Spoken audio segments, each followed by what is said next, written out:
அஸ்ஸலாமு அலைக்கும் வரஹ்மத்துல்லாஹி வரகாத்துஹு. இன்றைக்கான ஹதீஸ், நபி ஆதம் அலைஹிஸ்ஸலாம்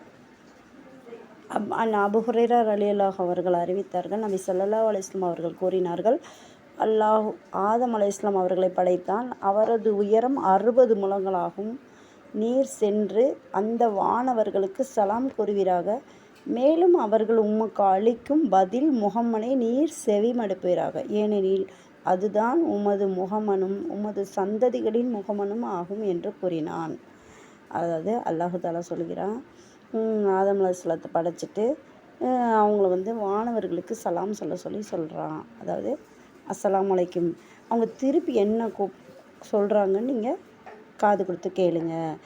அதுதான் உங்களுடைய முகமனும் உமது முகமன்னா சலாம், உங்களுடைய சலாமும் உமது சந்ததிகளின் சலாமும் ஆகும் அப்படின்னு சொல்லி அல்லாஹ் தஆலா சொல்லி கூறுகிறான். ஆகவே ஆதம் அலைஹிஸ்ஸலாம் அவர்கள் அஸ்ஸலாமு அலைக்கும் என்று மலக்குமார்களை நோக்கி கூறினார்கள்.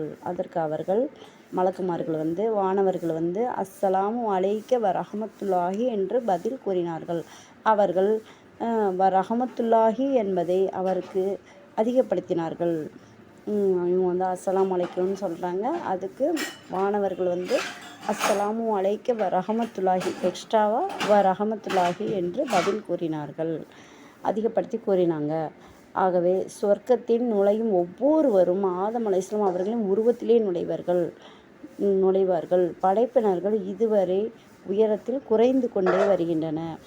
அதாவது என்ன சொல்கிறாங்கன்னா, சொர்க்கத்தில் அல்லாஹ் தஆலா மறுமை நாளில் தீர்ப்பு வழங்கினதுக்கப்புறம் சொர்க்கத்தில் நம்ம நுழையும் போது ஒவ்வொருத்தரும் ஆதம் அலைஹிஸ்ஸலாம் உருவத்திலே, அதாவது 60 முழம் உயரம் கொண்டவர்களாக நுழைவாங்க அப்படின்னு சொல்லி அல்லாஹ் தஆலா